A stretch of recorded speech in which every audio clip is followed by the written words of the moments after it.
How's it going, everybody? This is Dominic Minchella. I am the Kansas City Chiefs beat writer on SI and the host of the Kansas City Chiefs Insider Podcast. Thank you guys once again for stopping in, listening to the podcast. I appreciate all the time that you give me throughout the day, even if it's just for a little bit.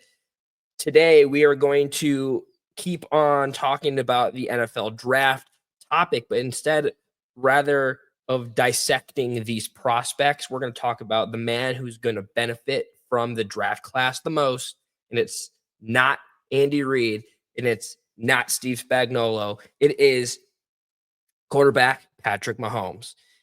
While the Chiefs obviously went out to address the offensive line to protect Patrick Mahomes because he got taken down a career high last year, it's more than just the offensive line that are benefiting for Mahomes going forward. We're going to be talking about 3 draft picks that impact Mahomes and how it benefits him for his future play, and 1 free agent signing. And while we just have the 1 free agent signing, let's start off with that.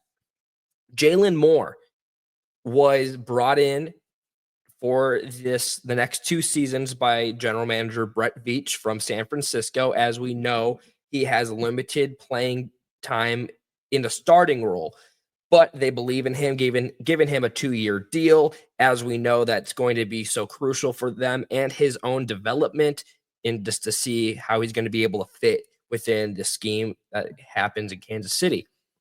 Jalen Moore is an up and coming kind of player that's going to be able to protect Patrick Mahomes very well. You might remember me talking about on a few episodes ago about who's better between Jalen Moore and the first round draft pick Josh Simmons. If you want to check that out, go check it out.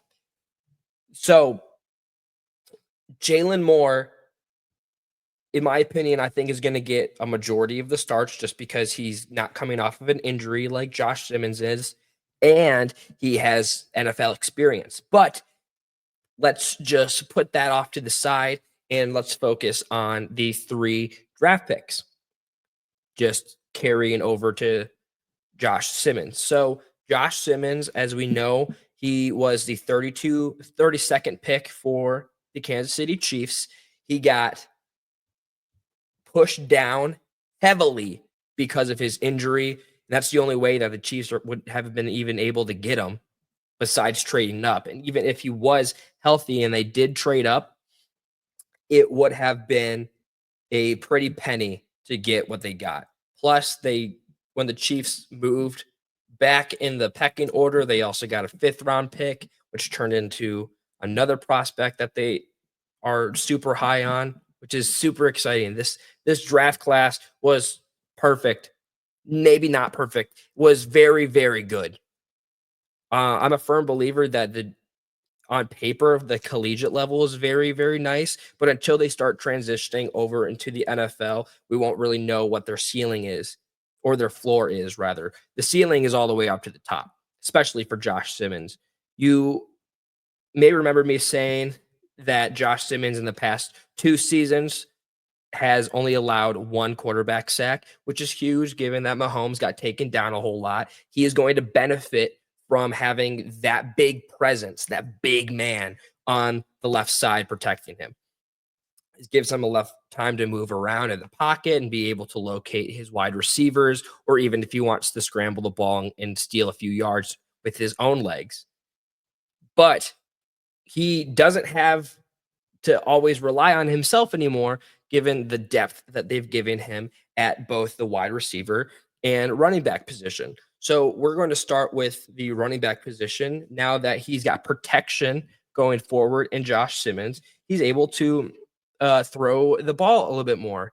And one of those targets that's going to benefit him is Jalen Royals. Jalen Royals is one of the better pickups, in my opinion, that this team made during the draft.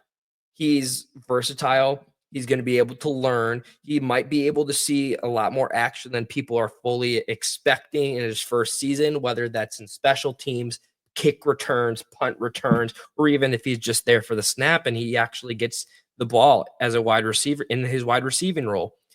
He's going to be the guy that we're all going to be like, "Wow, we got this guy. We got this guy as late as we did." I think he's gonna turn into a type of first round talent. That's where he should have been, or like that's how he should be perceived. While the praise is high, I know, given that he hasn't even played a single snap in the NFL. I do think that he has the talents to carry over. He's got the speed, he's got the hand-eye coordination. And I think that with a little bit of molding, as well as developing with the likes of Xavier Worthy, Rashee Rice, Noah Gray as a tight end, Juju Smith Schuster, I think that this is going to be a good first season for Jalen Royals to kind of pick the brain of several in the offensive room and be able to benefit himself and Patrick Mahomes down the line.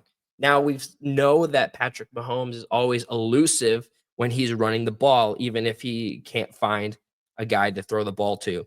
But as he continuously gets older, he's not going to be able to rush the football anymore, giving Brashard Smith, the seventh round pick, a role down the line. He is this from Brashard Smith is a player that transitioned from being a wide receiver into a running back role, given his speed and all of that.